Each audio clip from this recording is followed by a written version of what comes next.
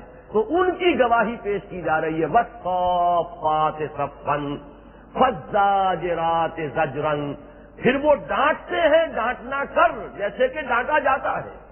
جس کے بارے میں بھی حکم ہو جائے اللہ تعالیٰ کی طرف سے عذاب الہی کا، تو یہی فرشتے ہیں کہ جو پھر اس قوم کے لیے یا اس بستی کے لیے یا ان شیاطین جن و انس کے لیے انہی کی ڈانٹ، انہی کی زجر، انہی کی توبیخ ہے کہ جو ذریعہ بنتی ہے ان کی ہلاکت، ان کی تباہی، ان کی بربادی کا۔ ایک ڈانٹ ہی تو تھی جس نے قوم سمود کو ختم کر کے رکھ دیا، ایک ڈانٹ ہی تو تھی کہ جس سے کوئی اور قوم جو ہے وہ بالکل نسیہ منسیہ ہو گئی، جیسا کہ آپ نے سورہ یاسین میں دیکھا کہ وہ تو ایک انکانت اللہ صیحۃ واحدۃ فاذا ہم خامدون، وہ بڑے اچھل کود کر رہے تھے، بہت شوخیاں دکھا رہے تھے، لیکن بس ایک ڈانٹ ہوئی ہے، ایک مرتبہ آواز، ایک دہاڑ اور ایک چیخ، اور وہ بجھ کر رہ گئے کہ جیسے اب ان کے اندر کچھ حقیقت نہ رہی، جیسے آگ جو بڑی بھڑک رہی اور ایک دم بجھ جائے، ایسے ہی وَإِذَا هُمْ خَامِدُونَ، وہ بجھ کر رہ گئے۔ تو فرمایا کہ ان کا یہ کام بھی ہے کہ وہ غلط راستے پر چلنے والوں کے لیے زجر، توبیخ، ملامت، اللہ کی طرف سے ڈانٹ، اللہ کے عذاب کو ان تک پہنچانا۔ جیسا کہ آپ کے علم میں ہے، وہ فرشتے ہی تو تھے کہ جو حضرت لوط علیہ السلام کی قوم کو برباد اور تباہ کرنے کے لیے بھیجے گئے، جو پہلے حضرت ابراہیم علیہ السلام کے پاس پہنچے ہیں اور انہیں حضرت اسحاق کی ولادت کی انہوں نے خوشخبری دی ہے، اور پھر وہی فرشتے تھے۔ قرآن مجید میں 3 مقامات پر یہ واقعہ مذکور ہے کہ پھر وہ گئے ہیں اور حضرت لوط علیہ السلام جس بستی میں تھے اس پوری بستی کو انہوں نے تباہ و برباد کیا ہے اللہ تعالیٰ کے حکم سے۔ تو یہ ان کا دوسرا کام ہے۔ اس میں گویا کہ وہ تنبیہ کا پہلو آ گیا کہ جن کو تم پوج رہے ہو یہ تو الٹے تمہارے لیے اللہ تعالیٰ کے عذاب کے لانے والے بن جائیں گے، وہ صیحہ اور زجرہ جو ہے اس کے لانے والے، ڈانٹ جو ہے جو تمہیں بالکل ختم کر کے رکھ دے، وہ انہی کے ذریعے سے تم پر آئے گی۔ فالتالیات ذکرا، اور وہ تو ذکر کی تلاوت کرنے والے ہیں۔ اب اس ذکر کی تلاوت جو ہے وہ اس معنی میں بھی ہو سکتی ہے، جیسے سورہ زمر میں آگے آئے گا کہ ملائکہ جو ہے حافین من حول العرش یسبحون بحمد ربہم، اللہ تعالیٰ کے عرش کے چاروں طرف جو فرشتے ہیں جو اس کو گھیرے ہوئے ہیں۔ اب دیکھیے یہ آیات متشابہات ہیں، ان کا کوئی نقشہ اپنے ذہن میں نہ بنا لیجیے، یہ اس عالم کی باتیں ہیں کہ جس عالم کے بارے میں صحیح کوئی رائے قائم کرنا ہمارے لیے یہاں ممکن نہیں ہے۔ اس محدود عالم میں ہمارا محدود فہم، ہمارا محدود تصور، اس میں وہ چیزیں نہیں آئیں گی، وہ متشابہات کی ہیں، لیکن الفاظ کی کوئی نہ کوئی مناسبت تو ہے کہ حافین من حول العرش یسبحون بحمد ربہم، وہ اپنے رب کی تسبیح کرتے رہتے ہیں، تحمید کرتے رہتے ہیں۔ تو ایک تو یہ مفہوم بھی ہو سکتا ہے فالتالیات ذکرن، ایک یہ بھی ہو سکتا ہے کہ جو ذکر اللہ تعالیٰ اس دنیا میں انسانوں کی رہنمائی اور یاد دہانی کے لیے بھیجتا رہا ہے وہ بھی تو انہی فرشتوں کی معرفت آیا ہے۔ حضرت جبرائیل علیہ السلام انہی میں سے تو ہے۔ تو پہلی تلاوت تو انہوں نے کی ہے قرآن مجید کی، دوسری تلاوت کی ہے محمد الرسول اللہ صلی اللہ علیہ وسلم، وہی تو آئے ہیں جنہوں نے کہا کہ اقرأ بسم ربک الذی خلق، اور حضور نے فرمایا کہ ما انا بقاری، میں تو پڑھنے والا نہیں ہوں، میں نے نہیں پڑھا ہے۔ 3 مرتبہ اقرأ کہا گیا اور حضور نے وہی جواب دیا، اور اس کے بعد انہوں نے بھیجا ہے 2 مرتبہ حضور کو اپنے سینے سے لگا کر، اور پھر جو ہے وہ آیات حضور کی زبان پر جاری ہوئی۔ تو یہ فالتالیات ذکرن، یہ ذکر جو اترتا رہا ہے مختلف مواقع پر، اس کی تلاوت کرنے والے بھی وہی۔ تو یہ در حقیقت ان فرشتوں کی گواہی پیش کر کے کہ جن کو شرک کی بنیاد بنایا گیا تھا، جن کے بارے میں غلط تصورات اس مشرکانہ عقائد کی جڑ اور بنیاد بن گئے تھے کہ جو اس وقت جب کہ یہ کلام پاک نازل ہو رہا تھا عرب میں، جو وہاں کا آفیشل مذہب تھا بت پرستی، اور ان دیویوں کی تصویریں بنا کر ان کو پوجنا اور ان سے دعائیں کرنا اور ان کی شفاعت کے امیدوار بننا، انہی کی گواہی پیش کی گئی ہے توحید پر۔ گواہ ہے وہ فرشتے جو صفے باندھ کر حاضر رہتے ہیں جیسے کہ صفے باندھنے کا حق ہے، جو ڈانٹتے ہیں ڈانٹنے کا جیسے کہ حق ہے، اور جو تلاوت کرتے ہیں ذکر کی، ان الہکم لواحد، یقیناً تمہارا الہ، تمہارا معبود، تمہارا حاکم وہ ایک ہی ہے، اس کی الوہیت میں کوئی شریک نہیں ہے، کوئی ساجی نہیں ہے۔ یہ فرشتے اگرچہ برگزیدہ مخلوق ہیں، اگرچہ مقربین ہیں بارگاہ ربانی کے، لیکن یہ کہ الوہیت میں ان کا کوئی حصہ نہیں۔ میں نے جیسا کہ عرض کیا تھا، یہ مضمون جو ہے وہ آخری حصے میں آ کر دوبارہ آپ اس سورہ صافات کے آخر میں دیکھیے، یہاں تو قسم کے اسلوب میں یہ بات آئی ہے۔ حضرت جبرائیل علیہ السلام کی زبان سے اب یہ کہلوایا گیا ہے، وَمَا مِنَّا إِلَّا لَهُ مَقَامٌ مَعْلُومٌ، ہم میں سے کوئی بھی نہیں ہے مگر یہ کہ اس کا ایک مقام معین ہے۔ ہر فرشتے کا ایک مقام معین ہے، اس کی حیثیت معین ہے، اس کے فرائض معین ہیں۔ وَإِنَّا لَنَحْنُ الصَّافُّونَ، اور ہم تو سب کے سب صف باندھے ہوئے حاضر رہتے ہیں، دس بستہ صفیں باندھے ہوئے بارگاہ خداوندی میں ہم کھڑے رہتے ہیں۔ وَإِنَّا لَنَحْنُ الْمُسَبِّحُونَ، یہ وہ آگے فَالتَّالِيَاتِ ذِکْرًا، اور ہم تو تسبیح کرتے رہتے ہیں، تسبیح و تحمید میں مشغول رہتے ہیں۔ یہ ہے ان کا وہ معاملہ کہ جو خود ان کی اپنی زبان سے یہاں کہلوا دیا گیا، وہی بات ہے جو یہاں قسم کے اسلوب میں بیان کی گئی۔ گواہ ہیں وہ فرشتے جو صفیں باندھے رہتے ہیں، صف جیسے کہ صف باندھنے کا حق ہے، پھر ڈانٹتے ہیں جیسے کہ ڈانٹنے کا حق ہے، پھر تلاوت کرتے ہیں ذکر کی۔ یقیناً تمہارا الہ ایک ہی ہے، رب السماوات والارض وما بینہما ورب المشارق، اور وہ الہ واحد کون ہے؟ رب ہے آسمانوں کا اور زمین کا، اور جو کچھ ان دونوں کے مابین ہے ان کا، اور وہ تمام مشارق و مغارب کا رب ہے۔ یہاں رب المشارق کہہ کر بات ختم کر دی گئی، اس میں خود بخود سمجھ لیجئے کہ جب ایک بات کہہ دی جائے تو دوسری بات گویا کہ محذوف انڈرسٹوڈ ہے وہاں پر، کہ وہ مشارق و مغارب سب کا رب ہے۔ جیسے کہ سورہ معارج میں فرمایا گیا، فلا اقسم برب المشارق والمغارب، مشرقوں اور مغربوں کی قسم کھا کر۔ تو یہ جو ہے گویا کہ کل کائنات کا احاطہ کرنے کے لیے ایک اسلوب تو یہ کہ آسمان اور زمین اور جو کچھ اس کے مابین ہے، یہ بھی کائنات کا احاطہ ہو گیا۔ دیکھیے ہماری زبان میں کچھ نہ کچھ الفاظ ہوتے ہیں ہر مفہوم کو ادا کرنے کے لیے، ورنہ ہمیں آج بھی معلوم نہیں ہے کائنات کا حدود اربع کتنا ہے، اور کائنات کا طول کتنا ہے، اور اس کا عرض کتنا ہے، کتنی اس کی گہرائی، کچھ پتہ نہیں۔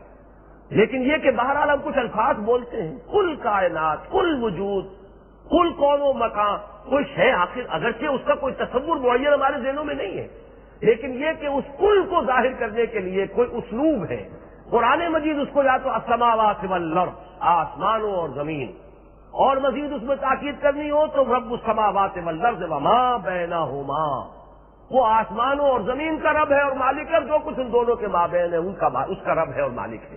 یہ ایک اسلوب ہے احاطہ کرنے کا کہ کل مخلوق، کل عالم کون و مکان کا وہ رب ہے، ورب المشارق، اور تمام مشرقوں کا رب ہے، اور اس کے ساتھ ہی سمجھ لیجئے کہ تمام مغربوں کا رب ہے۔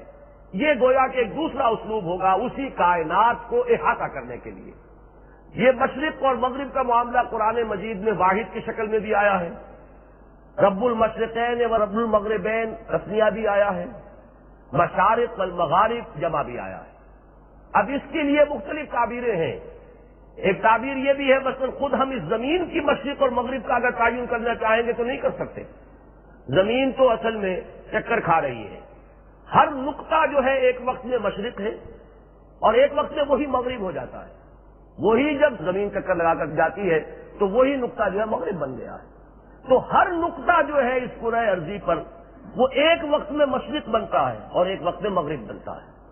تو یہ جو مشارق اور مغارب جو ہے جمع کے سیغے، پھر یہ کہ یہ تو بیچاری زمین ہماری جو ہے، یہ زمین، یہ فضا کی رقاصہ، اس کی کیا حیثیت ہے کل کائنات کے معاملے میں؟ کل کائنات میں کتنے مشارق ہیں اور کتنے مغارب ہیں؟ ہمارا یہ ایک سورج جو ہے، اس سے جو مشرق و مغرب کا ایک تصور بنتا ہے کہ سورج غروب ہوا، سورج طلوع ہوا، سورج نے روشن کیا افق کو تو یہ مشرق ہے، اور جب سورج غروب ہو گیا تو یہ مغرب ہے۔ تو یہ ہمارے خود اس سورج کے گرد جو کرے ہیں ان کے مشارق و مغارب ہیں۔ پھر نہ معلوم کتنے سورج ہیں اس کائنات میں۔ آج کل تو واقعہ یہ کہ اسٹرانومی کی اگر کوئی کتاب پڑھ کر آدمی جو ہے ذرا سا چند صفحات بھی پڑھے تو چکر آنے لگتے ہیں کہ کیا تصور آدمی قائم کرے اس کائنات کی عظمت کا، اس کی وسعت کا، اس کے طول و عرض کا، کہ ہمارے سارے ہندسے ختم ہو جاتے ہیں۔ پھر وہ لائٹ ایئرز کا کانسیپٹ ڈیولپ کیا ہے، وہ لائٹ ایئرز بھی بیچارے جو ہے وہ ملینز اور بلینز اور ٹریلینز کے اندر چلے جاتے ہیں اور وہ فاصلے ہمارے ناپنے میں نہیں آتے. تو اب کتنے مشارق ہوں گے اور کتنے مغارب ہوں گے, تو اس کو آپ جمع کے اس چیزے کے اندر اس سب کا تصور کیجئے. رب السماوات والارض وما بینہما ورب المشارق انا زینا السماء الدنیا بزینۃ الکواکب. ہم نے مزین کیا ہے سب سے قریبی آسمان کو. یہ سماء دنیا یہاں ذرا ترکیب اچھی طرح سمجھ لیجئے, ترکیب توصیفی ہے. یہ سماء موصوف ہے اور دنیا یہاں اس کی صفت کے طور پر آیا ہے. دنیا جو ہم بولتے ہیں دنیا, یہ دنیا اصل میں ادنا کا مؤنث ہے. ادنا ہے قریب ترین, ادنا جو سب سے زیادہ قریب ہو وہ ادنا ہے, اور ادنا کا مؤنث دنیا ہوگا. جیسے اصغر صغرا, اکبر کبرا, یہ ہے اس کی جو تانیث ہوتی ہے افعل التفضیل کی, وہ اس وزن پر ہے, فعلا کے وزن پر. السماء الدنیا, وہ آسمان جو سب سے قریب ترین ہے, اور وہ ہے ہمارے اعتبار سے. اب رہ گیا یہ کہ سما سے مراد کیا ہے, تو لفظ سما کا جو اصل مفہوم ہے لغوی وہ تو بلندی ہے. صاحب السم, آج کل آپ پورے عالم عرب میں چلے جائیے, جس کو ہم کہتے ہیں اعلی حضرت, بہت بلند مرتبے والے, وہ صاحب السم ہوں گے. سین میم اور واو یہ در حقیقت بلندی کے لیے آتا ہے, اسی سے لفظ سما ہے. تو یہ جو بلندیاں ہیں جو ہماری نگاہ کے سامنے تا حد نگاہ پھیلی ہوئی ہیں, ہمیں تو کبھی کوئی یہ بتا دیتا ہے کہ فلاں ستارے کی روشنی ہماری زمین تک اتنے کروڑ سالوں کے بعد پہنچی ہے. یعنی جو کرن آج ہم دیکھ رہے ہیں, اگر کسی نے مشاہدہ کیا ہے, کوئی دوربین لگا کر اور اسے کوئی ستارہ نظر آیا ہے, تو وہ ستارے کی وہ کرن جو اس وقت میری آنکھ کے پردے سے ٹکرائی ہے, وہ اتنے کروڑ سال پہلے اس ستارے سے نکلی تھی جو آج میری آنکھ پر آ کر ٹکرائی ہے. تو اب کیا ہم اندازہ کریں گے اس کی وسعتوں کا. تو یہاں فرمایا کہ جو قریب ترین ہے تمہارے, اب یہ کوئی چھت ہے, سقف ہے, کیا ہے, ہم اس کی اصل حقیقت کو اگر سائنس یہ دعویٰ کرے کہ کل حقیقت اس نے جان لی ہے, تو یہ بھی در حقیقت وہ ایک نادانی والی بات ہوگی. یہ وہ چیزیں ہیں کہ جن تک شاید اور ہمارا علم جو ہے وہ ترقی کرے, مزید حقائق سامنے آئے تو اس کی اصل حقیقت کھلے. فی الحال ہمیں اجمال پر ہی اکتفا کرنی پڑے گی کہ کوئی ہے جس کو قرآن مجید سما قرار دے رہا ہے, وہ ایک مجرد فاصلہ بھی ہو سکتا ہے, کوئی اس کی مادی اور میٹیریل حقیقت نہ ہو, یہ بھی ممکن ہے.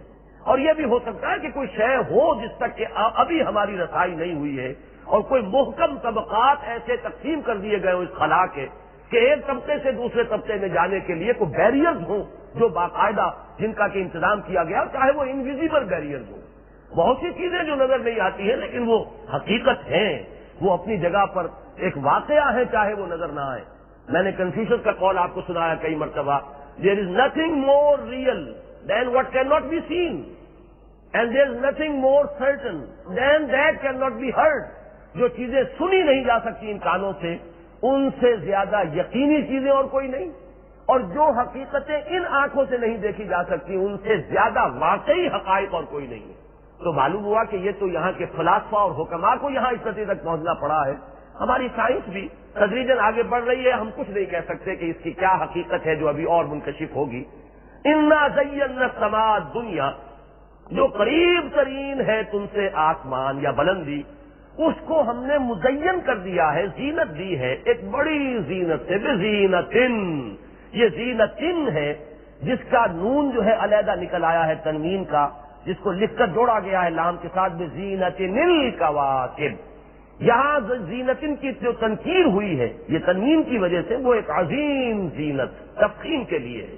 یہ بڑی زینت ہے, بڑی آرائش ہے, بڑی زیبائش ہے جو سبائے دنیا کو ہم نے دی ہے. الکواکب, ان کواکب کے ذریعے سے یہ زینت ملی ہے.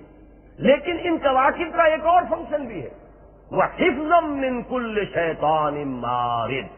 حفظاً جو ہے یہاں پر حالت نسبی میں آ رہا ہے, اس پر یہ دو زبر آپ دیکھ رہے ہیں, تو فعل اس سے پہلے محذوف مانا گیا ہے, وَحَفِظْنَاهَا حِفْظًا مِّن كُلِّ شَيْطَانٍ مَارِدٍ.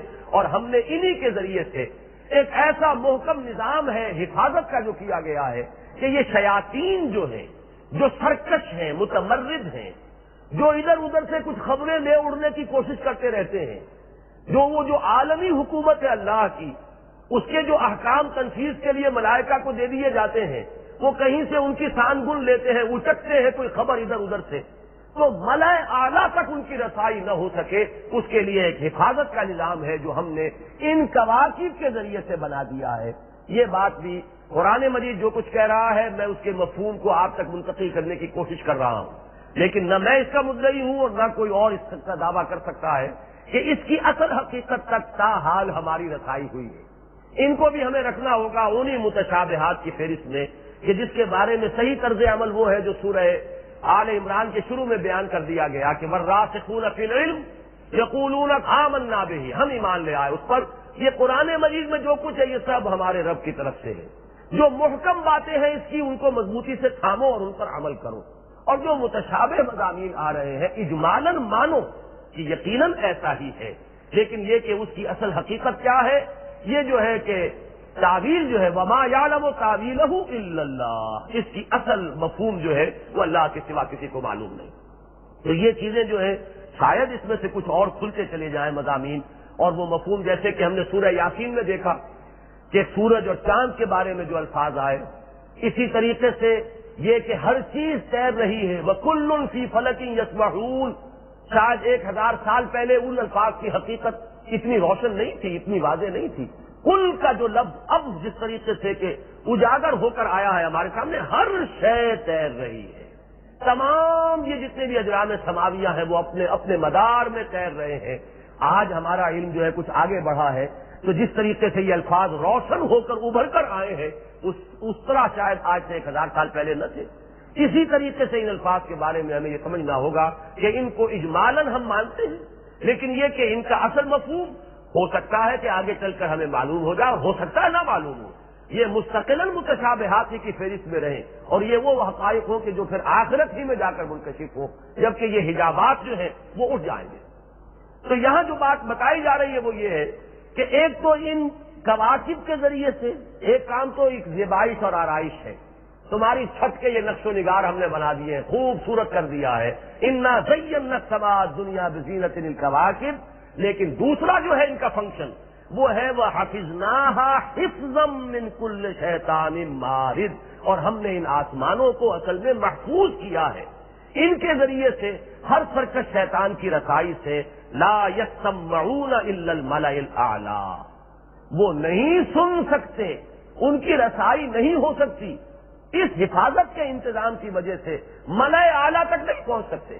وہ جو آخری وہ جو بھی اس کائنات کا، اب کیا اس کے بارے میں عرض کروں، الفاظ بھی زبان پر لاتے ہوئے ملأ اعلیٰ کے سوائے کوئی لفظ بھی اگر اس کی تعبیر کے لیے ہم ادا کریں گے تو اس میں بھی کوئی ہمارا ذہنی تصور شامل ہو جائے گا۔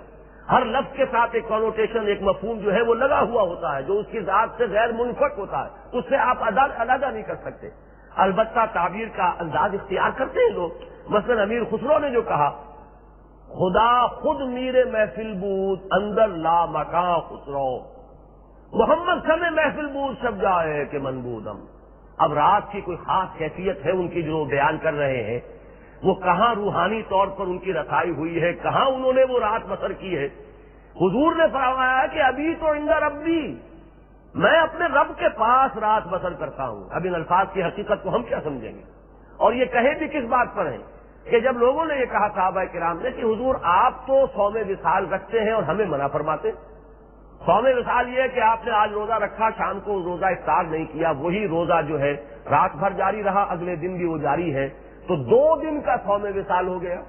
آگے بڑھیے 3 دن کا صوم وصال ہو گیا۔ ویسے یہ لوگ جو ہمارے ہاں ریاستیں کرنے والے ہیں، جو چلے کاٹتے ہیں، وہ کئی دن کے صوم وصال رکھتے ہیں۔ یہ صوم وصال ہے، حضور نے منع فرمایا، کیونکہ اس کا رخ جو ہے وہ رہبانیت کی طرف ہے، اور رہبانیت کی طرف سے روکا گیا ہے ہمارے دین میں کہ وہ جو ایکسٹریم ہے، ایک طرف کی ایک انتہا کو نکل جانا، اس کو رکو اور ایک معتدل روش اختیار کرو۔ تو اس سے حضور منع فرماتے تھے صحابہ کرام کو۔ کسی نے بڑی ہمت کی جو پوچھ لیا کہ آپ ہمیں تو روکتے خود رکھتے ہیں، تو حضور نے فرمایا ایکم مثلی، تم میں سے کون ہے جو مجھ جیسا ہو؟ ابھی تو عند ربی، میں تو اپنے رب کے پاس رات بسر کرتا ہوں، هو یطعمنی و یسقین، وہ مجھے کھلاتا ہے اور پلاتا ہے۔ اب ہم کیا سمجھیں گے ان کو؟ کیا وہ کیفیت ہے جو اس میں آ رہی ہے؟ کیا ان الفاظ کی اصل حقیقت کیا ہے؟ یہ ہم نہیں جان سکتے۔ اسی طرح میں عرض کر رہا تھا کہ کس محفل میں رات بسر ہوئی ہے امیر خسرو کی، اب ہم کیا سمجھیں گے، لیکن اس محفل کی ایک تعبیر انہوں نے کی ہے کہ خدا خود میرے محفل بود اندر لا مکان، اب لا مکان ہے وہ، کسی مکان کے ساتھ اس کا کانسیپٹ نہ کر لینا، پھر تو معاملہ غلط ہو جائے گا۔ تو لا مقام میں کوئی محفل تھی جس کے نیرے محفل تو تھے اللہ تعالیٰ خود بنفس نفیس، اور محمد شمع محفل بود شب جائے کہ منبودم، اس محفل میں جو شمع جل رہی تھی وہ تھے محمد الرسول اللہ صلی اللہ علیہ وسلم۔ ایک ایسی کیفیت میں میری رات گزری ہے، ایک ایسی محفل میں میں رات رہا ہوں۔ تو یہاں جو ہے ملائے اعلیٰ، اب یہ سب سے الاعلیٰ، یہ پھر وہی سپرلیٹو ڈگری ہے، سب سے بلند۔ ملا کہتے ہیں وہ محفل جس میں کہ سردار بیٹھے ہوں، قال الملاؤ، وہ جو سردار ہیں قوم کے انہوں نے یہ کہا، تو یہ بلند ترین کوئی مجلس ہے، یہ کوئی ہے اللہ تعالیٰ کی اس عالمی حکومت کا کوئی سب سے اپر ہاؤس ہے، اپر موسٹ ہاؤس ہے، کہ جہاں پر مقربین جو ہے ملائکہ جو قریب ترین ہے اور بزرگ ترین ہے اور بلند ترین ہے رتبے کے اعتبار سے، وہ ہے کہ جو عرش الہی کے گرد ہیں، اور ان تک پہلا حکم جو اللہ کا، جو بھی تدبیر اللہ کی ہوتی ہے حکمت خداوندی میں، سب سے پہلے اللہ تعالیٰ وہ بات ان کو بتاتا ہے اور اس سے وہ بات درجہ بدرجہ اترتی ہے اور اس کی تنفیذ ہوتی ہے۔ تو فرمایا کہ وہ جو ملأ اعلیٰ ہے، لا یسمعون الی الملأ الاعلیٰ، یہ انتظام کر دیا گیا ہے کہ یہ شیاطین جن جو ہے، اگرچہ ان کی رسائی ہے کافی دور دور تک یہ پہنچ جاتے ہیں، جیسا کہ میں نے عرض کیا ہمیں اسپوٹنکس اور راکٹس اور نہ معلوم کیا کیا بنانے پڑے ہیں، لیکن یہ جاتے ہیں دور دور تک ان کی رسائی، لیکن ملأ اعلیٰ کو محفوظ کر دیا گیا ہے کہ وہاں تک ان کی رسائی نہیں ہو سکتی، نہیں سن سکتے ملأ اعلیٰ میں الا من خطف الخطفۃ۔ اب یہ آیا استثناء، سوائے اس کے کہ جو اچک لے کوئی اچکنا، یعنی وہ جو میں نے عرض کیا کہ وہ آرڈرز ایشو ہو چکے ہیں، وہ فائل جا رہی ہے تھرو پراپر چینل، راستے میں سے کہیں کوئی چیز جو ہے وہ فائل کھول کے دیکھ لی جائے، کہیں سے کوئی چن لیا جائے، کوئی بات اچک لی جائے، جیسے کہ کہیں کوئی دو فرشتے اگر گفتگو کر رہے ہوں تو وہ اس کو اوور ہیئر کر لیا جائے، یہ ہوگا الا من خطف الخطفۃ، جو کوئی اچک لیتا ہے کوئی اچکنے والی بات، فاتبعہ شہاب ثاقب، تو اس کا پیچھا کرتا ہے ایک چمکتا ہوا شعلہ۔ وہ جو شہاب ثاقب، ہمارا جو تصور ہے، سائنس اس کے بارے میں کیا کہتی ہے کہ وہ کوئی چیز ہے کہ جو زمین کی طرف جب آتی ہے پھینکی جاتی ہے تو زمین کا یہ چونکہ ہمارے ہاں ہوا کی جو ڈینسٹی ہے اس کی وجہ سے وہ جلتی ہے اور وہ آگ ہمیں نظر آتی ہے۔ اب یہ تو ہے اس شے کی وہ حقیقت جو ہم نے دیکھی ہمارے سامنے آئی، اس کی اصل باطنی حقیقت کیا ہے، وہ کیوں پھینکے جا رہے ہیں، یہ شہاب ثاقب جو ہے ان کا مقصد کیا ہے، وہ ہے کہ جو قرآن واضح کر رہا ہے کہ یہ جنات، یہ شیاطین جو کہیں ادھر ادھر سے کچھ سانگن لے لیتے ہیں، کوئی خبر اڑا لیتے ہیں، تو اب وہ جو ملأ اعلیٰ ہے وہ تو محفوظ ہے، وہاں تک تو رسائی نہیں ہے، لیکن یہ درمیان میں سے جو اچکی ہوئی باتیں کوئی کسی نے اچک لی ہے تو اس کے لیے سزا کے طور پر فَأَتْبَعَهُ شِهَابٌ ثَاقِبٌ فَاسْتَفْتِهِمْ أَهُمْ أَشَدُّ خَلْقًا أَمْ مَنْ خَلَقْنَا۔ اب یہاں تو بات آ گئی دو، دیکھیے غور کیجئے، میں نے اسی لیے آج تمہید پوری باندھی تھی کہ ان کا ایک مذہب تو تھا وہ آفیشل مذہب جس کا تصور، جس کی بنیاد جو ہے وہ ملائکہ کا ایمان بالملائکہ میں جو غلطیاں ان کے ہاں پیدا ہو گئی، ملائکہ کے تصورات میں جو گمراہیاں ان کے ہاں در آئیں وہ ان پر بیس تھا، اور ایک وہ اوکلٹ مذہب تھا، وہ کہانت کا جو سلسلہ چل رہا تھا، اور وہ جو خبریں لینا اور پیشن گوئیاں کرنا اور عملیات، اور اس کے ذریعے سے جو ایک اوکلٹ ریلیجن چل رہا تھا اس کی جو بنیاد ہے وہ ہے ان جنات پر۔ ان آیات میں، ابتدائی آیات میں ان دونوں کی حقیقت کو واضح کر دیا، جنہیں تم معبود سمجھے بیٹھے ہو، جن کی تم مورتیاں بنا رہے ہو، جن کی شفاعت پر تم تکیہ کیے ہوئے ہو، جن کی مورتیوں کو تم سجدہ کر رہے ہو، ان کا معاملہ تو یہ والصافات صفا فالزاجرات زجرا فالتالیات ذکرا ان الہکم لواحد، اور اسی میں وہ آیات شامل کیجئے جو کہ ہم نے سورہ صافات کے آخر میں دیکھی ہیں، جس میں فرمایا کہ وما منا الا له مقام معلوم وَإِنَّا لَنَحْنُ الصَّافُّونَ وَإِنَّا لَنَحْنُ الْمُسَبِّحُونَ، یہ تو ہے مقام اور مرتبہ ان کا جن کو تم نے معبود بنایا، الوہیت میں شامل کیا، جن کی مورتیاں تراشی اور جن کو تم پوج رہے ہو۔ باقی یہ جو تمہارا اوکلٹ ریلیجن چل رہا ہے، یہ جن جنات کے سہارے ہے، ان کی بھی اصل حیثیت یہ ہے، یہ چوری چھپے کہیں سے کوئی چیز اڑا لے تو بات دوسری ہے، ان کی رسائی ملأ اعلیٰ تک نہیں ہے، یہ کچھ تھوڑا سا فق ادھر ادھر سے اچکا ہوا، چوری کیا ہوا، اس پر انہوں نے اپنی دکان چمکا رکھی ہے۔ یہ ہے حقیقت اس شے کی جو تمہارے ہاں یہ دوسری سطح کا مذہب ہے، جو اوکلٹ ریلیجن جس کو میں نے آج قرار دیا ہے، دونوں کی حقیقت کھول دی۔ اب اس کے بعد ذکر ہو رہا ہے ایمان بالآخرہ کا۔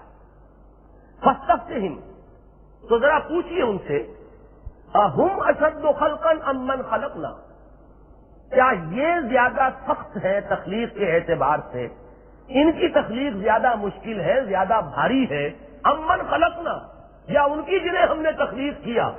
یہاں کن کو تخلیق کیا؟ ایک اشارہ تو ہو سکتا ہے کل کائنات، یہ بڑے بڑے کرے اور یہ سیارے اور یہ ستارے اور یہ کواکب اور یہ کوہ ہمالیہ، یہ جس نے بنایا ہے، یہ بنانا مشکل ہے یا تمہاری تخلیق ثانی، تمہیں دوبارہ اٹھانا، نشأۃ الثانیہ جو ہے وہ مشکل ہے؟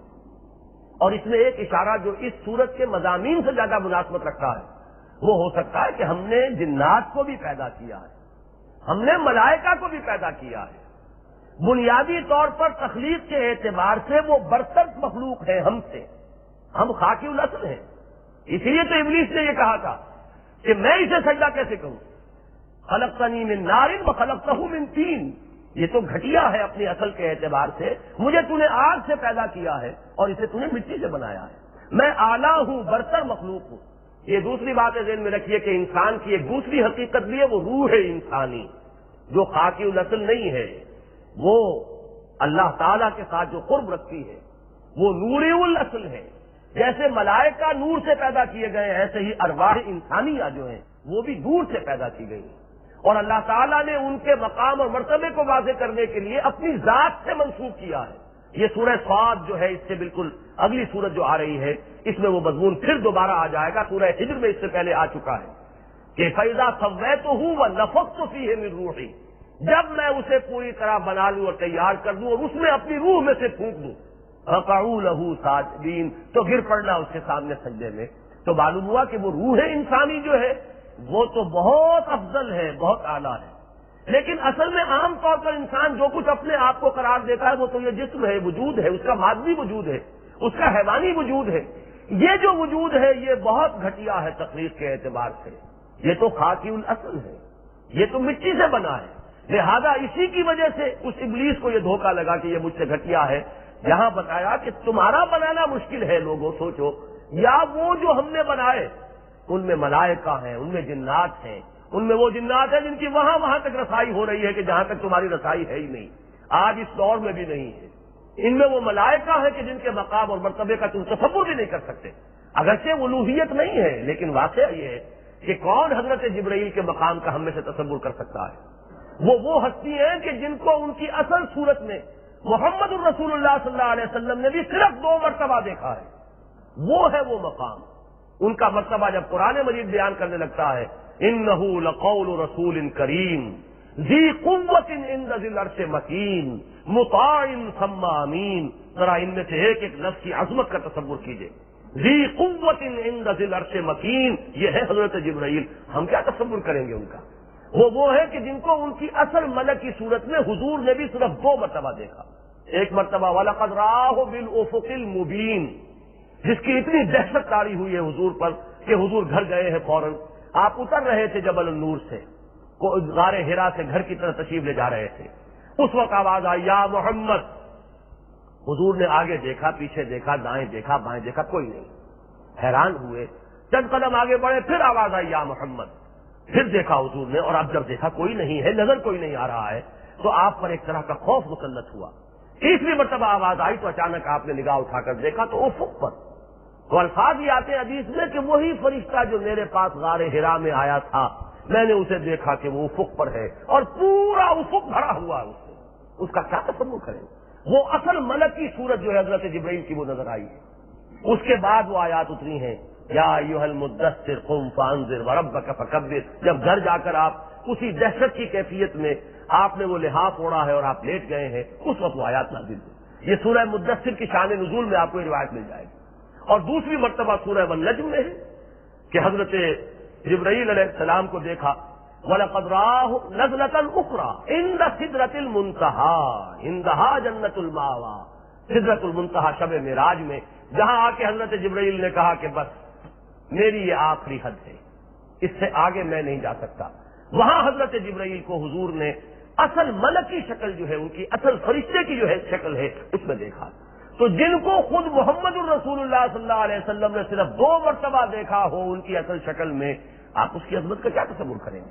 تو بہت بزرگ، بہت مقربین بارگاہ، لیکن الوہیت نہیں ہے۔ نتیجہ اس بات کی ہے وہ یہ ہے، ان الہکم لواحد، الہ تمہارا ایک ہی ہے، معبود ایک ہی ہے، رب ایک ہی ہے، رب السماوات والارض و رب المشارق انا زینا۔ اب یہاں سے بات شروع ہو گئی ان کی جنات کی کہ جن کے سہارے وہ اوکلٹ ریلیجن چل رہا تھا، ان کی حقیقت بھی یہ ہے ملأ اعلیٰ تک ان کی رسائی نہیں ہے۔ وہاں تو بڑے انتظامات ہیں، محکم انتظامات ہیں۔ ہاں اس سے نیچے نیچے کہیں ادھر ادھر سے کوئی سانگن لے کر کوئی اچک لیتے ہیں کوئی خبر، اس میں بھی اگر کوئی اہم خبر لے جائیں اگر تو پھر ان کے پیچھے وہ شہاب ثاقب آتا ہے، اور اگر کوئی ایسی ویسی بات تھوڑی بہت سن بھی لی وہ چلی گئی، اور اس کے ذریعے سے انہوں نے اپنی دکان چمکا لی جا کر۔ تو یہ وہ معاملہ ہے کہ جو ان لوگوں کے امتحان کے لیے، آزمائش کے لیے اللہ تعالیٰ نے اس کو کھلا چھوڑا ہوا ہے۔ یہ ہے ان کی اصل حیثیت۔ فاستفتہم اہم اشد خلقا ممن خلقنا، ذرا سوچ پوچھئے ان سے، ان کا پیدا کرنا مشکل ہے، بھاری ہے، ثقیل ہے، شدید ہے، یا ان کا جنہیں ہم نے پیدا کیا؟ انا خلقناہم من طین لازب، ان کو تو ہم نے بنایا ہے اس مٹی، اس گارے سے جو چپکنے لگی تھی، جس میں چپچپاہٹ پیدا ہو گئی تھی، لیس دار مٹی اس کو کہیے، گارا کہیے، اس سے ہم نے ان کو پیدا کیا۔ اب یہ مضمون بھی دوبارہ پوری شرح و بسط کے ساتھ تو آئے گا سورہ صاد میں۔ یہاں آپ صرف نوٹ کر لیجئے، انسان کے مادہ تخلیق کے لیے قرآن مجید 6 انداز اختیار کرتا ہے اس کے مادہ تخلیق کی تعبیر کے لیے۔ کہیں تو سادہ لفظ تراب، خلقک من تراب ثم من نطفۃ، تو آغاز تراب، تراب کہتے ہیں مٹی، عام مٹی۔ اس سے آگے ایک لفظ آتا ہے من طین، یہ لفظ آ جائے گا سورہ صاد میں۔ وہ تین جو ہے وہ گارا ہے، مٹی کو جب پانی میں گوندھ دیا جائے تو وہ گارا بن جائے گا، یہ دوسری شکل ہے۔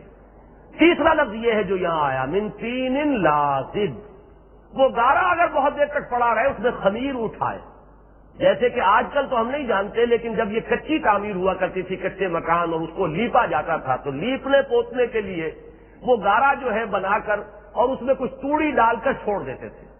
وہ توڑی چونکہ آرگینک میٹر ہے، اس آرگینک میٹر کی وجہ سے اس مٹی کے اندر خمیر اٹھتا تھا۔ یہ خمیر والی مٹی جو اب اس میں ایک طرح کا لیس پیدا ہو جاتا ہے، اب اس سے پلستر آپ کریں گے تو وہ کریک نہیں ہوگا۔ عام گارے سے آپ پلستر کریں گے تو وہ تو اس کے اندر دراڑیں پڑ جائیں گی، کریکس آ جائیں گے، اس لیے کہ اس میں وہ لیس نہیں ہے۔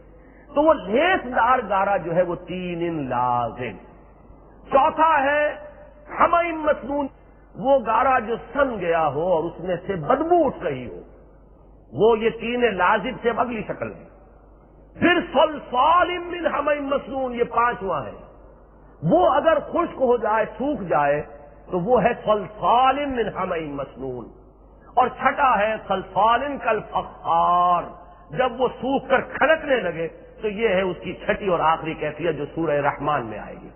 تو اب یہ 6 جو اسلوب ہے آپ غور کیجئے، یہ چونکہ موضوع ہے ارتقاء کا مسئلہ اور قرآن مجید کن کن مراحل کا ذکر کرتا ہے انسانی تخلیق میں، تو اس میں اس وقت میں صرف آپ کو نوٹ کرا رہا ہوں کہ ویسے تو کہا جا سکتا ہے کہ آخر قرآن نے اتنا کیوں ٹیکس کیا ہمارے ذہنوں کو، تراب ہی ہر جگہ آتا تب بھی کیا حرج تھا، بات تو سمجھ میں آ جاتی ہے، ہم نے تو مٹی سے پیدا کیا، لیکن تراب بھی ہے، تین بھی ہے، طین لازب بھی ہے، حمیم مسنون بھی ہے، صلصال من حمیم مسنون سورہ حجر میں ہے، صلصال کالفخار یہ سورہ رحمان میں ہے۔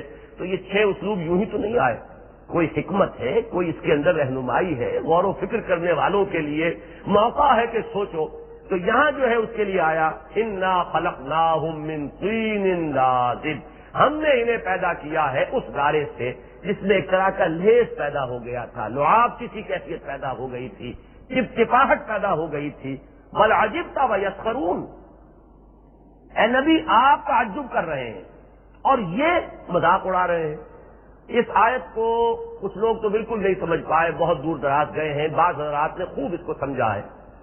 یہ دونوں کیفیات میں یک وقت سامنے رکھ رہی ہے یہ آیت۔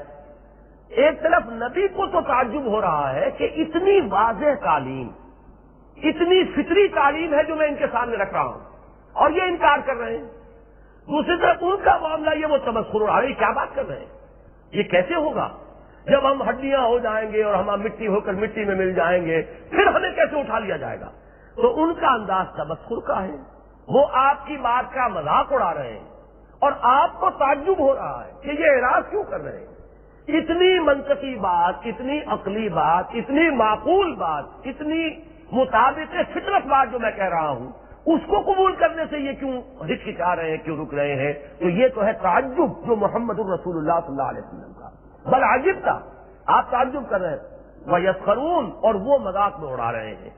وَإِذَا ذُكِّرُوا لَا يَذْكُرُونَ، اور جب انہیں یاد دہانی کرائی جاتی ہے تو وہ نصیحت اخذ نہیں کرتے۔ وہ اندر جو کچھ فطرت کے اندر مضمر تھا، یہ ذہن میں رکھیے، تذکیر کا لفظ کیوں آیا؟ تذکیر کہتے ہیں یاد دہانی، کیوں؟ اس لیے کہ جو باتیں قرآن کہہ رہا ہے وہ فطرت میں موجود ہیں، فطرت انسانی کے اندر یہ حقائق مضمر ہیں، صرف یہ کہ ان کے اوپر پردہ پڑ گیا ذہول کا، نسیان کا، ماحول کے غلط اثرات کی وجہ سے، ورنہ توحید فطرت میں موجود ہے، آخرت کا معاملہ فطرت میں موجود ہے۔ اسی لیے سورہ قیامہ میں قسم کھائی ہے، وَلَا أُقْسِمُ بِالنَّفْسِ اللَّوَّامَةِ، یہ فطرت انسانی جو ہے، جس کو ہم ضمیر کہتے ہیں، کہ میرے ضمیر کے اندر خلش ہے، کوئی غلط کام آپ نے کیا اور کوئی اندر سے کوئی چیز آپ کو ملامت کر رہی ہے، یہی تو ہے اصل میں آخرت کی نشانی جو تمہارے اپنے اندر مضمر ہے۔ برائی پر کوئی ٹوکنے والا تمہاری اپنی فطرت کے اندر ہے، اسی کا معاملہ ہوگا جو آخرت میں سامنے آ جائے گا، اس برائی کا حساب تمہیں دینا پڑے گا، اس کا بدلہ تمہیں ملے گا۔ تو جھانکو، اپنے من میں ڈوب کر تاجا سراغ زندگی، یہ سارے حقائق تمہاری اپنی فطرت کے اندر موجود ہیں۔ لہذا قرآن کا عمل جو ہے، قرآن کا فنکشن وہ صرف تذکیر کا ہے، یاد دہانی، جو تمہاری فطرت میں مضمر ہے، صرف اس کو تمہارے وہ یادداشت کی ذرا گہرائی میں اتر گیا ہے، وہ فائل میں کہا کرتا ہوں وہ محافظ خانے میں کہیں بڑی نیچے چلی گئی ہے، اس فائل کو اس محافظ خانے میں سے نکال کر اوپر لانا ہے، اس کے نچلے انباروں میں دبی ہوئی فائل کو، یہ کام قرآن کرتا ہے۔ وَإِذَا ذُكِّرُوا لَا يَذْكُرُونَ، انہیں جب یاد دہانی کرائی جاتی ہے، ان کے اپنے فطرت کے اندر مضمر حقائق کو اجاگر کرنے کی کوشش کی جاتی ہے، تو یہ اس نصیحت کو اخذ نہیں کرتے، یاد دہانی حاصل نہیں کرتے۔ وَإِذَا رَأَوْا آیَةً يَسْتَسْخِرُونَ، اور جب کوئی نشانی دیکھتے ہیں تو مذاق اڑاتے ہیں۔ استخسار جو آیا ہے یہاں پہ باب استفعال ہے، اس میں ایک تو مبالغے کا بھی رنگ پیدا ہو سکتا ہے، اور ایک یہ ہے کہ ایک دوسرے کو دعوت دینا مذاق اڑانے کے لیے، یہ جیسے کسی محفل میں کچھ لوگ جمع ہو اور آپ وہاں ایک رنگ دیکھتے ہیں کہ ایک شخص نے ایک فقرہ چست کیا، اب دوسرا اس سے آگے بڑھ کر کوئی فقرہ چست کرے گا تب تو بات پیدا ہوگی، ورنہ یہ ہے کہ وہ تو رنگ جو ہے محفل کا وہ پھیکا پڑ جائے گا۔ تو ایک دوسرے سے آگے بڑھ چڑھ کر مذاق اڑانے کا انداز جو ہے وہ اختیار کیے ہوئے ہیں۔ یہ وہ محفل ہے کہ جہاں آپ تصور کیجئے کہ فرض کیجئے کہ ابو جہل بیٹھا ہے اور وہاں اس کے حواری بیٹھے ہوئے ہیں، اس کی مجلس جو ہے اس کی چوپال بہت بڑی ہوتی تھی لوگ، اور وہاں قبائلی زندگی میں اور آج بھی دیہاتی زندگی میں کسی شخص کے مرتبے کا تعین اسی سے ہوتا ہے، اس کی بیٹھک میں کتنے لوگ آ کر بیٹھتے ہیں، جتنا بڑا چودھری ہوگا اس کی اتنی بڑی چوپال ہوگی، اتنے ہی لوگ آ کر وہاں بیٹھیں گے، وہاں حقے کا دور چل رہا ہوگا، تو جتنے لوگ وہاں بیٹھتے ہیں، اسی لیے ابو جہل نے کہا بھی تھا میری مکے کے اندر سب سے بڑی مجلس میری ہوتی ہے اے محمد صلی اللہ علیہ وسلم، تو میں تمہاری اس دعوت کو جو ہے بالکل اس کا راستہ روک دوں گا، کچل کر رکھ دوں گا۔ یہ اس نے دھمکی دی تھی محمد رسول اللہ صلی اللہ علیہ وسلم، دوبارہ کہیں اگر میں نے دیکھا تمہیں اس شہر کعبہ کے اندر اس طرح نماز پڑھتے ہوئے تمہاری گردن جو ہے میں مت کر رکھ دوں گا۔ یہ الفاظ تھے اس کے معاذ اللہ۔ تو اس کو سارا جو تھا جو ظلم تھا وہ اسی پر کہ میری بڑی مجلس ہے، میرے بڑے حواری ہیں، میرے پاس آ کر بیٹھتے ہیں لوگ، میری چودراہٹ قائم ہے۔ اسی لیے جو سورہ علق ہے اس کے آخر میں آیا ہے کہ ہم بلا لیں گے، تو وہ بلا لے اپنی پارٹی والوں کو اور اپنی چوپال کے لوگوں کو اور اپنے حاشیہ نشینوں کو، فَلْيَدْعُ نَادِيَهُ سَنَدْعُ الزَّبَانِيَ، ہم جہنم کے فرشتوں کو بلا لیں گے۔ تو یہ انداز جو ہے سورہ علق میں، تو یہ اسی وجہ سے ہے کہ اس کی چوپال بہت بڑی تھی اور اس چوپال میں بیٹھ کر وہ فکرے چست کرتے تھے۔ کوئی ایک بات کہہ رہا ہے حضور کے بارے میں، دوسرے نے اس کے لہلے پر دہلا مارا ہے اور وہ مذاق کے اندر ایک دوسرے سے آگے بڑھ رہے ہیں۔ فرمایا وَإِذَا رَأَوْا آیَةً يَسْتَسْخِرُونَ، وہ استسخار کر رہے ہیں، تمسخر کر رہے ہیں۔ وَقَالُوا إِنْ هَذَا إِلَّا سِحْرٌ مُبِينٌ، اور کہہ رہے ہیں کہ نہیں ہے یہ مگر یہ کہ ایک جادو ہے، کھلا ہوا جادو۔ یہ تو ماننا پڑتا ہے کہ محمد جو کلام پیش کر رہے ہیں اس کی تاثیر بڑی ہے، وہ جاتا ہے دل کے اندر لگتی ہے وہ بات، یہ قرآن مجید میں بھی آیا ہے، نسلوں کو فی قلوب المجرمین، ہم اس قرآن کو مجرموں کو دلوں کے اندر کھبا دیتے ہیں، جس طریقے سے کہ تیر جا کر سیدھا نشانے پہ لگ رہا ہو۔ تو قرآن مجید کی تاثیر یہ ہے کہ یہ ان کے سینوں میں، ان کے دلوں میں، ان کے کلیجوں میں چھید کرتا ہوا گزر جاتا ہے۔ تو وہ کہتے یہ ہے کہ ہے جادو، تاثیر بڑی ہے اس میں تو کوئی شک نہیں، لیکن میرا جادو ہے جی، اس سے کوئی ایسی بات نہیں، کوئی سنجیدگی کے ساتھ لینے والا معاملہ نہیں ہے۔ یہ بات نوٹ کیجئے، میں نے جو بات عرض کی تھی کہ یہ سورہ مبارکہ بالکل ابتدائی دور کی مکی صورتوں میں سے ہے، وہ اندرونی شہادتوں میں اس شہادت کو نوٹ کیجئے کہ حضور کی دعوت پر پہلا رد عمل تمسخر کا تھا، اور یہ ہمیشہ ہوتا ہے۔ کوئی انقلابی دعوت کہیں آئے گی تو سب سے پہلے تو اس کو چٹکیوں میں اڑائیں گے، فطرے تست کریں گے، مذاق اڑائیں گے۔ یہ جو چٹکیوں میں اڑانے والی بات ہوتی ہے، یہ پہلی کوشش ہوتی ہے جو بھی غلط نظام قائم ہے اس کی طرف سے پہلی ریٹیلیشن، پہلا رد عمل جو ہوتا ہے وہ تمسخر اور مذاق اور استہزاء اور ٹھٹھوں میں اڑا دینا، چٹکیوں میں اڑانا بہترین محاورہ ہوگا۔ جب وہ دیکھتے ہیں کہ نہیں بات نہیں بن رہی ہے، تو جنگل کی آگ کی طرح بات پھیل رہی ہے، ہمارے نوجوان ان کے زیر اثر آ رہے ہیں، اور ہمارے غلام جو ہیں ان کے اندر بھی یہ دعوت جو ہے آگ کی طرح پھیل رہی ہے، تو پھر وہ چونکتے ہیں۔ نظام کہنا کے پاس مانو یہ معرض انقلاب میں ہے، جسے ہم نے سمجھا تھا صرف ایک مجھ سے غبار، یہ تو ایک بڑی آندھی بن گئی۔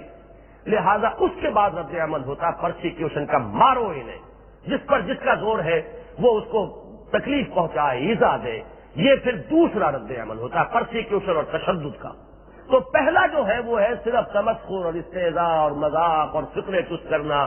علی معلوم ہوتا ہے دماغ خراب ہو گیا ہے، یہ تو اچھے بھلے آدمی، نہ معلوم کیا ہوا، ہم نے تو بڑا روکا تھا انہیں یہ جا کر غار ہرا میں زیادہ نہ بیٹھا کرو، خامخواہ جو ہے کوئی اثر ہو جائے گا دماغ کے اوپر۔ معلوم ہوتا ہے کہ بہرحال ہاتھ سے گئے، یہ ہماری قوم کے ایک اچھے فرد تھے، ان سے ہماری بڑی اچھی توقعات تھیں، لیکن معلوم ہوتا ہے کہ وہ دماغی توازن ٹھیک نہیں رہا۔ یہ پہلی بات ہوتی ہے، اس میں ہمدردی بھی ہوتی ہے، اس میں استہزاء بھی ہوتا ہے، اس میں تمسخر بھی ہوتا ہے، لیکن یہ کہ ابھی وہ جو ہوتا ہے ڈائریکٹ ایکشن ان کے خلاف وہ نہیں ہوتا، وہ پہلا دور ہے۔ لہذا یہاں آپ دیکھیں گے کہ سارا ذکر جو ہے وہ استہزاء اور تمسخر کا ہو رہا، کسی بھی ایذا کا۔ سورہ عنکبوت کا آغاز جو ہوتا ہے وہ ہے صرف وہ اس ایذا کا انداز، اور اہل ایمان کو جو تکلیفیں پہنچائی جا رہی تھیں اس کا ذکر، وہ ہے وہ متوسط دور، وہ سن 5، 6، 7، 8 یہ دور ہے کہ جس میں شدید پرسیکیوشن ہوا ہے، تشدد ہوا ہے، ایذائیں پہنچائی گئی ہیں، تکلیفیں دی گئی ہیں، حضور کا بھی وہ سوشل بائیکاٹ ہوا ہے 3 سال کا، وہ دور وہ ہے۔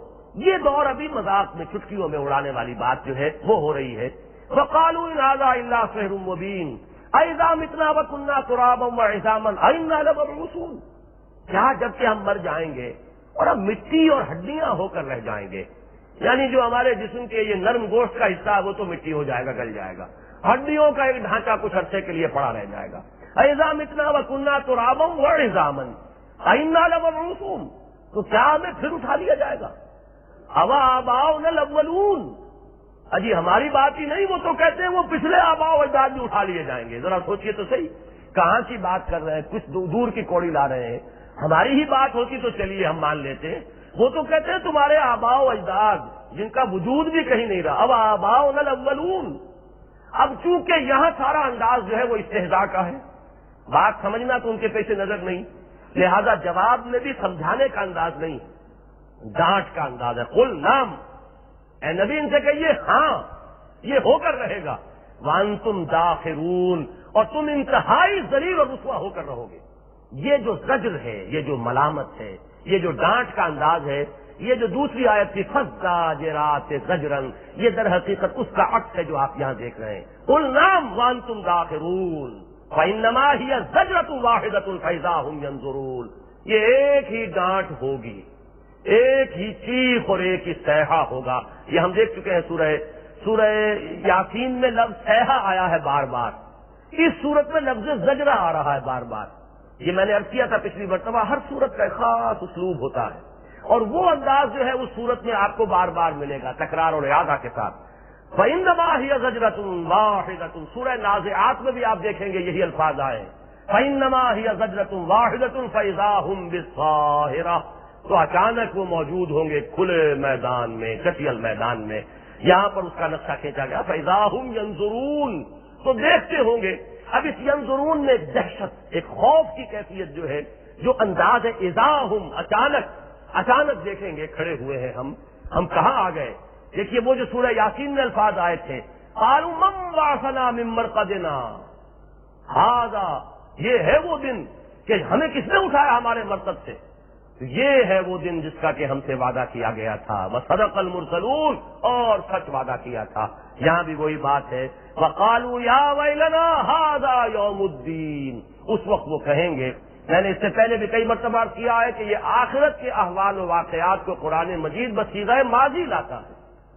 ماضی اصل میں صرف زمانے کے اعتبار سے نہیں عربی میں، بلکہ قطعیت کو ظاہر کرنے کے لیے. مستقبل میں ہونے والی بات جب یقینی ہے، حتمی ہے، قطعی ہے، تو اسے بھی لائیں گے صیغہ ماضی سے کہ گویا کہ ہو چکی. اس کو تم اتنا یقینی سمجھو کہ جیسے کہ ہو چکا. جب کوئی چیز ہو چکی ہوتی ہے تو اب تو اس کے بارے میں شک نہیں ہوتا. تو جس طریقے سے کسی چیز کو کہ جو ہو چکی ہو تم یقینی جانتے ہو، ایسے ہی یہ یقینی ہے جو ہونے والا ہے. وقالوا یا ویلنا ھذا یوم الدین، اور وہ کہیں گے ہائے ہماری بدبختی، یہ ہے وہ جزا و سزا کا دن، یہ ہے وہ دن. ھذا یوم الفصل الذی کنتم بہ تکذبون. اب چونکہ آپس میں بات کر رہے ہیں، یہ ہے وہ فیصلے کا دن جس کو کہ تم جھٹلاتے رہے ہو. باہم یہ گفتگو ہو رہی ہے، ہماری شامت اعمال ہم جھٹلاتے رہے، ہم نے اسے ایک خامخواہ دھوکہ سمجھا، ہم نے یہ سمجھا کہ یوں ہی جھوٹ موٹ کی دھمکی ہمیں دی جا رہی ہے، اس کی حقیقت کوئی نہیں ہے. یہ تو واقعہ بن کر سامنے آ کھڑی ہوئی. قالوا یا ویلنا ھذا یوم الدین ھذا یوم الفصل الذی کنتم بہ تکذبون احشروا الذین ظلموا وازواجہم وما کانوا یعبدون. اب یہ حکم ہوگا، کون کہے گا؟ کوئی اس کا ذکر نہیں ہے. کوئی ندا ہوگی، کوئی ندائے غیبی ہوگی، اللہ تعالیٰ کی طرف سے ندا ہوگی احشروا الذین ظلموا وازواجہم وما کانوا یعبدون. جمع کرو، اکٹھا کرو ان کو جنہوں نے ظلم کی روش اختیار کی. اور ظلم سے مراد یہاں پر شرک، ان الشرک لظلم عظیم. سب سے بڑا ظلم، سب سے بڑی ناانصافی شرک. سب سے بڑی کسی کی حق تلفی ہو سکتی ہے تو اللہ تعالیٰ کی توحید میں لقب لگا کر شرک کے کسی شائبے کو داخل کر دینا، یہ سب سے بڑی حق تلفی ہے، سب سے بڑی ناانصافی ہے. ظلم ہے وضع الشیء فی غیر محلہ، کسی چیز کو اس کے اصل مقام سے ہٹا دینا، یہ ظلم ہے. تو شرک سے بڑا ظلم اور کیا ہوگا؟ اللہ کو اس کے مقام بلند سے گرا کر مخلوقات کی صف میں لے آئے، یا مخلوقات میں سے کسی کو اٹھا کر اللہ کے برابر جا بٹھایا. اس سے بڑا وضع الشیء فی غیر محلہ کی کوئی اور کیفیت نہیں ہو سکتی. سب سے بڑا ظلم جو ہے وہ شرک ہے. احشروا الذین ظلموا وازواجہم، ازواج سے مراد یہاں بیویاں بھی ہو سکتی ہیں، وہ کہ جو ان کے ہم مسلک بھی تھیں، ہم مشرب بھی تھیں، اسی شرک میں ان کے ساجی تھیں، ان کے ساتھ تھیں، ان تمام مشرکانہ اوہام میں ان کے ساتھ شریک تھیں. اور اس میں ازواج کو آپ عمومی معنی میں بھی لے سکتے ہیں، ان کے ساتھی، ان کے ہم مشرب، ہم مسلک جتنے ہیں ان سب کو جمع کرو. وما کانوا یعبدون، اور جنہیں یہ پوجتے رہے انہیں بھی لے آؤ. یہ میں نے پچھلے درس میں واضح کر دیا تھا کہ سورہ یاسین کی جو آیت تھی وَهُمْ لَهُمْ جُنْدٌ مُحْضَرُونَ، اس کے ضمن میں کہ وہ مشکلات القرآن میں سے ہے وہ آیت کہ جو لوگ جو بھی پوجے جاتی رہی ہیں، جو ہستیاں اس دنیا میں، ان کی ایک تو اپنی حقیقت ہے. مثلا اگر حضرت مسیح کی مورتی کو پوجا جا رہا ہے تو حضرت مسیح اللہ کے بندے ہیں، برگزیدہ بندے ہیں، نبی ہیں، رسول ہیں وہ. لیکن ایک یہ مورتیاں ہیں کہ جن کو پوجا جا رہا ہے، ان کو جمع کر کے جہنم میں جھونکا جائے گا تاکہ ان لوگوں کو جو ان کے پوجنے والے تھے ان کی حسرت میں اضافہ ہو.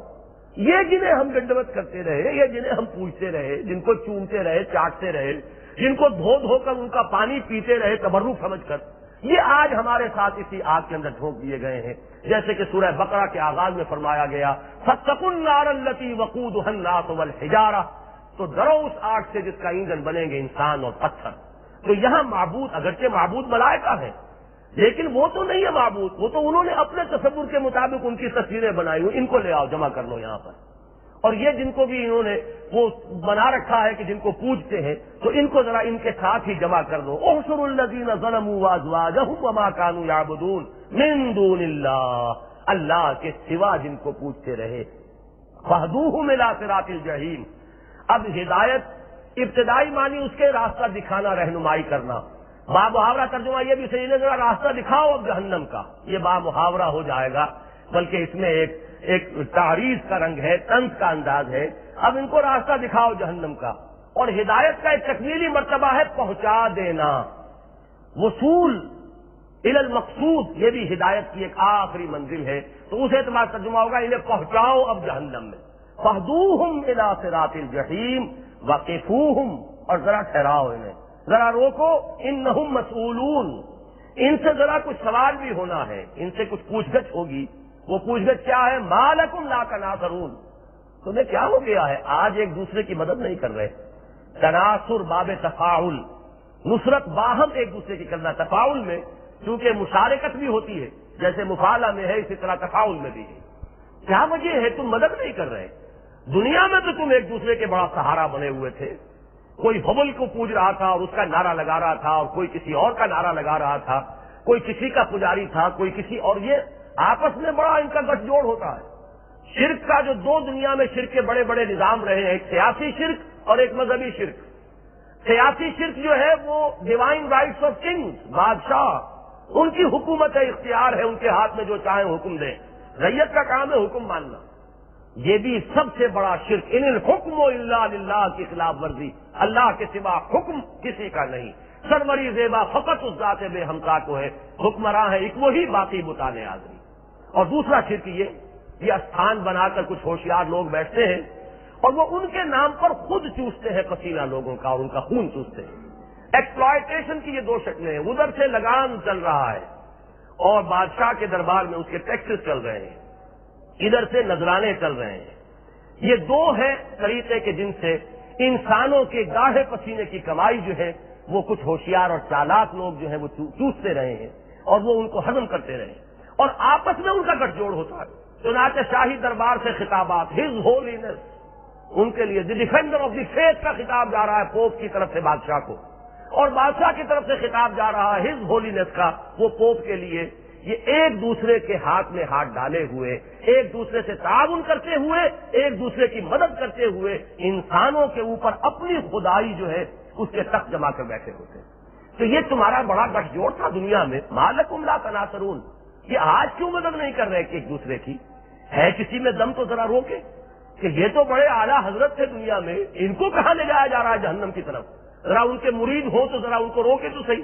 اب کوئی ہے کہ جو آڑے آ سکے؟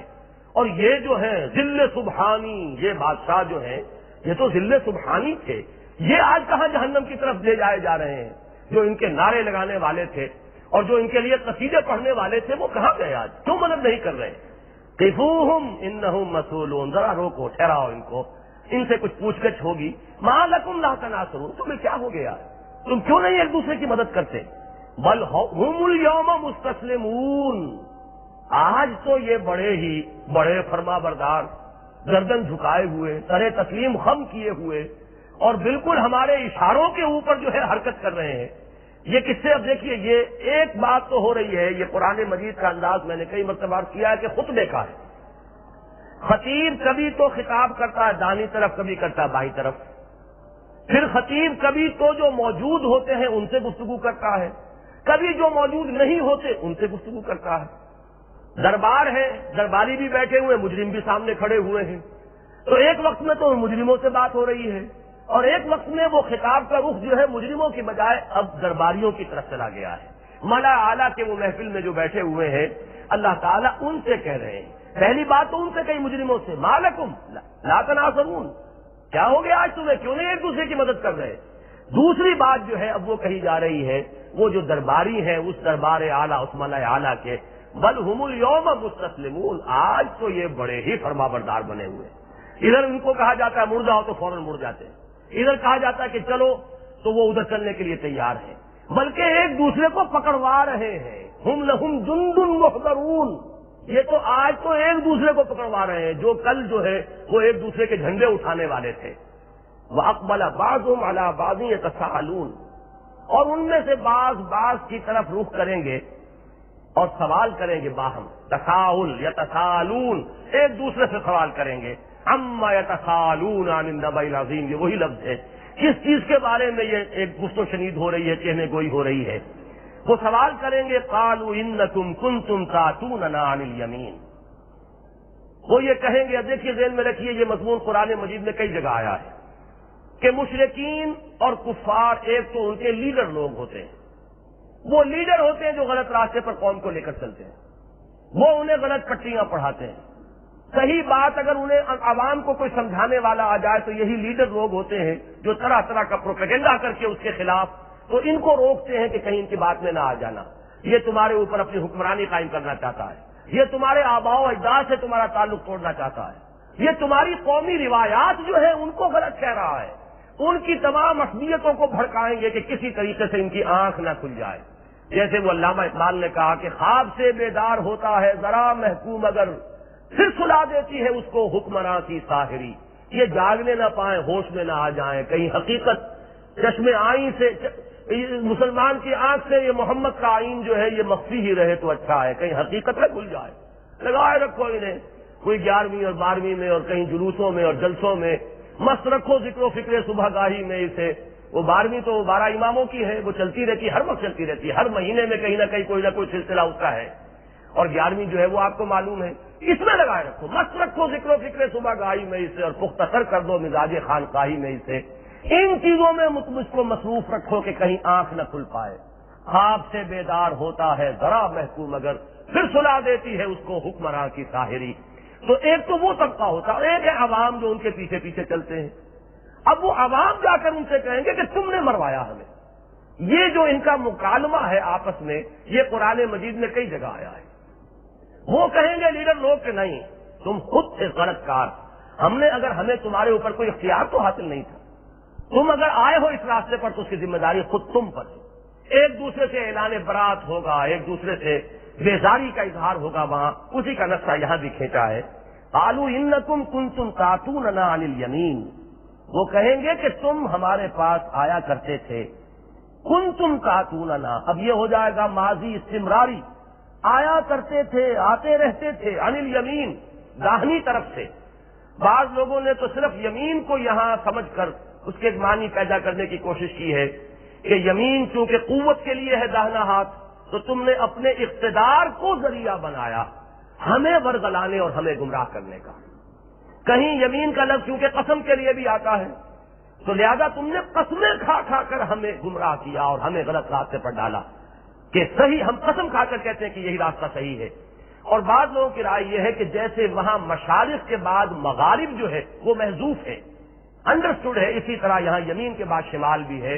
تم ہمارے پاس داہنی طرف سے بھی آئے، بائیں طرف سے بھی آئے، تم نے ہر طریقے سے ہماری مت مارنے کی کوشش کی، تم نے ہمیں غلط راستے ہی پر چلانے کے لیے ایڈی چوٹی کا زور لگایا۔ یہ گویا کہ اس معنی میں محاورہ ہو جائے گا۔ قالوا انکم کنتم تاتوننا عن الیمین قالوا بل لم تکونوا مؤمنین، وہ جواب دیں گے نہیں، تم خود ہی ایمان لانے والے نہیں تھے، ہم پر نہ الزام لگاؤ، ہمارے بوجھ اپنے ہی بہت کافی ہے، اپنا بوجھ بھی ہمارے اوپر لادنے کی کوشش نہ کرو۔ تمہارے اپنے اندر اگر یہ نہ ہوتا مادہ گمراہی کا اور غلط راستے پر چلنے کا تو چنانچہ وما کان لنا علیکم من سلطان، ہمیں تم پر کوئی اختیار حاصل نہیں تھا، ہم زبردستی تمہیں غلط راستے پر نہیں لے جا سکتے تھے، ہم نے تو زیادہ سے زیادہ یہی کیا کہ جو ہم خود سمجھتے تھے وہ تمہارے سامنے رکھ دیا، جس راستے پر ہم چل رہے تھے وہی راستہ تمہارے سامنے ہم نے کھول دیا، لیکن یہ کہ اختیار تمہارا اپنا تھا۔ یہی بات آخر کار شیطان بھی کہے گا قیامت میں، فلا تلومونی ولوموا انفسکم، مجھے ملامت نہ کرو، ملامت کرو اپنے آپ کو، اپنے نفوس کو کرو، مجھے کوئی اختیار تم پر حاصل نہیں تھا، میں نے تمہیں دعوتکم فاستجبتم لی، میں نے تمہیں ایک راستہ دکھایا، ایک پکار میں نے پکاری اور تم اس کی طرف چلے آئے، تم نے لبیک کہا، تو تم اپنے آپ کو ملامت کرو، مجھے ملامت نہ کرو۔ یہ ہے وہ بات جو یہاں ان کے لیڈر بھی کہیں گے کہ بل قالوا بل لم تکونوا مؤمنین وما کان لنا علیکم من سلطان، اور ہمیں تمہارے اوپر کوئی اختیار حاصل نہیں تھا، بل کنتم قوما طاغین، بلکہ تم خود تھے سرکش لوگ، تمہارے اپنے اندر طغیانی اور سرکشی کا مادہ تھا، ہم نے ذرا اسے بھڑکا دیا، وہ مادہ رجحان تو تمہارے اپنی فطرت کے اندر تھا، تمہاری اپنی طبیعت میں تھا، ہم نے ذرا اسے رخ پر ڈال دیا، تو اب ہمیں ملامت نہ کرو۔ فحق علینا قول ربنا، تو اب تو ہمارے رب کا جو قول تھا وہ ہم پر واقع ہو چکا ہے۔ ذرا نوٹ کیجئے سورہ یاسین میں بھی یہ مضمون 2 مرتبہ آ چکا ہے، لقد حق القول علی اکثرہم فہم لا یؤمنون، ان میں سے اکثر پر اللہ کا وہ قول حق ہو چکا ہے، واقع ہو چکا ہے، اب یہ ایمان نہیں لائیں گے۔ وہ قول جو ہے وہ جیسا کہ میں نے عرض کیا تھا سورہ صاد میں وہ بہت ہی زور شور کے ساتھ جو ہے بڑے شد و مت کے ساتھ شان و شوکت کے ساتھ وہ قول نقل ہوا ہے. وہ قول کیا ہے وہ نوٹ کر لیجئے. جب وہ ابلیس نے اللہ سے مہلت مانگی اور دعویٰ کیا کہ میں یہ آدم کی نسل کو گمراہ کر کے دکھاؤں گا, ان میں سے اکثر کو گمراہ کر کے چھوڑوں گا, اس کے آخر میں اللہ کا قول آیا ہے یہ جہاں منزل 6 کا نشان بنا ہوا ہے صفحہ 550 پر, قال فالحق والحق اقول. اللہ تعالیٰ نے فرمایا تو اصل حق اور جو حق میں کہہ رہا ہوں وہ کیا ہے, میں تو حق ہی کہتا ہوں. اللہ کا تو ہر قول حق ہے, مستند ہے ان کا فرمایا ہوا. فالحق والحق اقول لأملأن جہنم منک وممن تبعک منہم اجمعین. میں بھر کر رہوں گا اس جہنم کو تجھ سے اور جو بھی تیرا اتباع کریں گے ان میں سے ان سب سے اس جہنم کو پر کر کے رکھوں گا. وہ قول ہے وہ کہیں گے. اب ایک دوسرے سے لڑنے کا فائدہ کیا ہے؟ تم ہمیں الزام دے رہے ہیں, ہم تمہیں الزام دیں گے, کچھ فائدہ نہیں. فحق علینا قول ربنا, ہم پر ہمارے رب کا وہ قول جو ہے وہ سچ ثابت ہو چکا, حق بن گیا, واقع ہو چکا, ہم اس کی زد میں آ چکے, وہ دفعہ ہم پر لگ چکی. اب نہ تمہارے لیے کوئی رستگاری ہے نہ ہمارے لیے کوئی رستگاری ہے, چھٹکارا کوئی ہے نہیں. فحق علینا قول ربنا وإنا لذائقون. اب تو ہمیں مزہ چکھنا ہی ہوگا. وہ سزا جو ہے اپنے کرتوتوں کی وہ پانی ہی ہوگی. فأغویناکم انا کنا غاوین. تو ہم نے تمہیں اغوا تو کیا تھا, صحیح ہے یہ بات, ہم نے تمہیں غلط راستے پر ڈالا تھا, ہم خود غلط راستے پر تھے. جس راستے پر ہم تھے اسی پر ہم نے تمہیں ڈالا. جو غلط راستہ ہم نے اختیار کیا ہوا تھا اسی غلط راستے کی نشاندہی تمہارے لیے کی, اسی کی جانب تمہاری رہنمائی کی. فإنہم یومئذ فی العذاب مشترکون. تو اب وہ لوگ اس دن عذاب میں مشترک ہوں گے, شامل ہوں گے, سب جو ہے اس میں شریک ہوں گے. انا کذالک نفعل بالمجرمین. یہی ہے ہمارا معاملہ, اسی طرح ہم سلوک کریں گے یا کرتے ہیں مجرموں کے ساتھ. کیونکہ نفعلو فعل مضارع ہے, حال میں بھی ترجمہ ہو سکتا ہے, مستقبل میں بھی ہو سکتا ہے. یہی ہمارا دستور ہے, یہی ہمارا قانون ہے. اسی طرح کا معاملہ ہم کرتے ہیں مجرموں کے ساتھ اور یہی معاملہ مجرموں کے ساتھ ہو کر رہے گا. جو ارادہ تھا وہ تو پورا ہونے کی کوئی شکل مجھے نظر نہیں آئی. بہرحال 34 آیات تک ہم پہنچ گئے ہیں آج, اور ویسے یہ 34 کا عدد بہت بڑا ہے درس کے اعتبار سے, لیکن جیسا کہ میں نے عرض کیا یہ ابتدائی مکی صورتوں میں چھوٹی چھوٹی آیات جو چلتی ہیں اس کے اعتبار سے یہ ایک رکوع جو ہے وہ تو 21 آیات کا تھا, اور اگلا رکوع جو ہم نے ابھی شروع کیا وہ 53 آیات ہے ایک رکوع. بارک اللہ لی ولکم فی القرآن العظیم ونفعنی وإیاکم بالآیات والذکر الحکیم.